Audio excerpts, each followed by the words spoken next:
Well, the point is, though, not did you watch it, Brian, or not did I watch it, Brian, but did the people? Did the people out there in the TV land, did they watch the show this week? Well, we will find out how many people watch. We do, of course, have the numbers, the AEW Dynamite for March 26th ratings on TBS. 8 to 10:07 p.m., on average, watched by 663,000 viewers. Good Lord.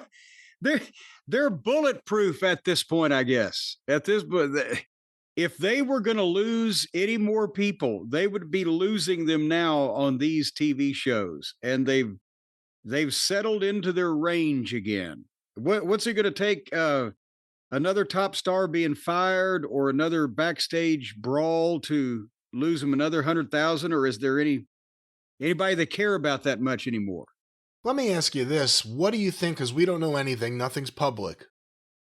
But in terms of the max numbers, I guess some of the people trying to paint a really rosy picture say that it could be as high as a couple 100,000 people watching on Max. That seems ridiculous to you, doesn't it? Why was there no discernible impact whatsoever in the regular TV ratings when they went on Max? If it was going to be a bunch of people, nobody changed. They were right in the same place, kind of, sort of, where they are now. They lose or gain a few people in the 600,000s now.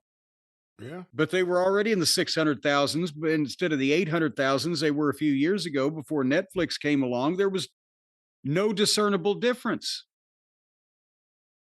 And it's not like they're pushing it, but Netflix ain't beating it to death. Right? Right now, specifically with AEW, they're actually, from a television perspective, at a little bit of a high point. This is up 1% from last week, which was 658. 621 is the 4-week average. This is up 7% on that. Again, not giant gains, but not driving off lots of people like we've seen happen, and I will presume will happen again when the booking falls apart and there's no stars. Let's go to the quarterly numbers, Jim. Okay, Mr. Rosy Outlook. These were compiled by WrestleNomics. Quarter 1, 8 to 8:15 p.m. Kenny Omega versus Blake Christian. The post-match with Speedball Mike Bailey and Ricochet on video location. 785,000 viewers. Okay, and the lead-in is a bit up from what it's been also, so they're starting at a good place. We go to quarter 2, 8:15 to 8:30 p.m. The Learning Tree backstage promo and the MJF Hurt Syndicate and eventually the Learning Tree tag team live angle, followed by an ad break. 753,000 viewers. Wow, that tells something. They only lost 35,000 in the first 15 minutes. It's usually 100,000. So something's going on here. Well, again, Kenny Omega, whatever you want to say about him, to AEW's fans, he's always been a star. MJF and the Hurt Syndicate, and even if you want to say Jericho starting off the segment there, those are all people who have been stars. We go to quarter 3, 8:30 to 8:45 p.m. Brody King versus Kyle Fletcher with picture-in-picture. For a long time. 655,000 viewers. There we go. There went 98,000, but 130 since the start of the program. So yeah, they got something with the people like Kenny, but they got something also that kept them hooked, not hook, with the Hurt Syndicate. No, that's right. Hook didn't hook him. They gave him the hook. Well, Jim, let's go to quarter 4, 8:45 to 9 p.m. The continuation of Brody King versus Kyle Fletcher with picture-in-picture, and the post-match with Mark Davis and Powerhouse Hobbs. An ad break, and then Mark Davis versus Powerhouse Hobbs. 638 viewers. Okay, they're down close enough to 150,000 from the start of the program, but it's the top of the 9 o'clock hour, Brian. The big 9 o'clock hour, 9 to 9:15 p.m., quarter 5. The Nick Wayne backstage promo, an ad break, the Swerve Strickland Adam Page backstage confrontation, the rated FTR sit-down interview, and the start of the Swerve Strickland John Moxley live confrontation. 649,000 viewers. Well, they picked up 11,000, and that's kind of anemic, but at least they're not going any further in the wrong direction. Well, the direction we're going is quarter 6, 9:15 to 9:30 p.m. The John Moxley, Swerve Strickland, Marina Shafir, Willow Nightingale live angle. Oh, here's the test. The Ops and Top Flight and AR Fox and Max Caster's backstage angle. I think they just yelled at each other. An ad break. The Jay White backstage promo. And the start of Top Flight versus Alex Findlay and Devo Knight. 669,000 viewers. Good God, that 15 minutes of Drek gained 20,000 viewers. All right, now wait. Looking at their average, they got to have 2 quarters where apparently there was a major power outage west of the Mississippi. We go now to quarter 7, 9:30 to 9:45 p.m. A fucking hot rod in the back here, also in the background, going down the road. If you can hear it, damn kids in their fucking fancy damn hot rod cars. Well, we go now to quarter. Where were we? Quarter 7, 9:30 to 9:45 p.m. Top Flight versus Alex Finley and Devo Knight continued. The post match with Leo Rush, Action Andretti. And that's it. And the start of Mark Briscoe versus Konosuke Takeshita picture-in-picture ads. 601,000 viewers. Well, that's down 68,000. But again, what happened in quarter 8? Well, we go now to quarter 8. And I remind you, we have a 7-minute overrun. Quarter 8, 9:45 to 10 p.m. Mark Briscoe versus Konosuke Takeshita continued. The Death Riders backstage promo, an ad break, the Hurt Syndicate backstage angle, and the start of Megan Bayne and Penelope Ford versus Thunderstorm with picture-in-picture. 598,000 viewers, 7-minute overrun, continuation of tag match, 576,000 viewers. You know, actually, that's not as bad as I thought, because to get to 663,000 average when they had hung in pretty good through the middle part of the program, I was convinced they had to fall off a cliff. But I guess that math does work. They were still 209,000 down from the start of the show by the end of it. Whew. Well, there it is. The there you AEW go. Dynamite ratings.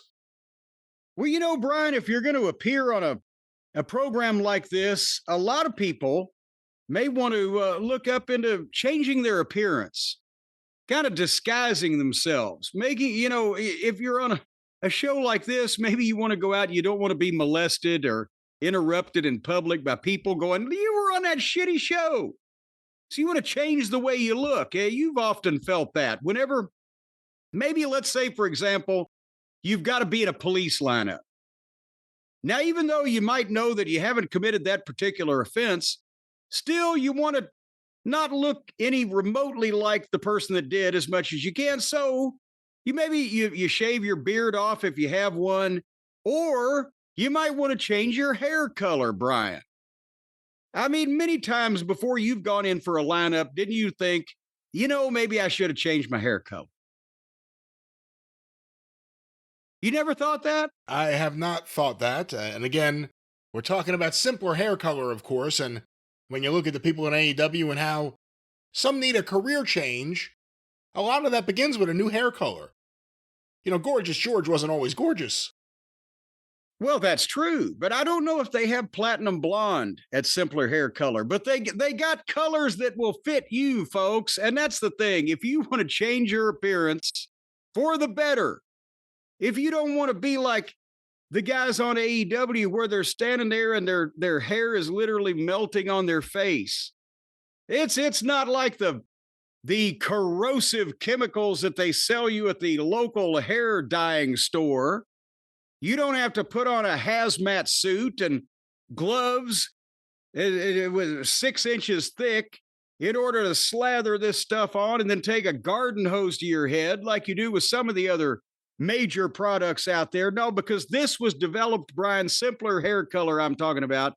It was developed by people who wanted to appreciate better dyeing options for hairs and beards. Snehal Patel and Mitch Brown, I think actually they're cousins.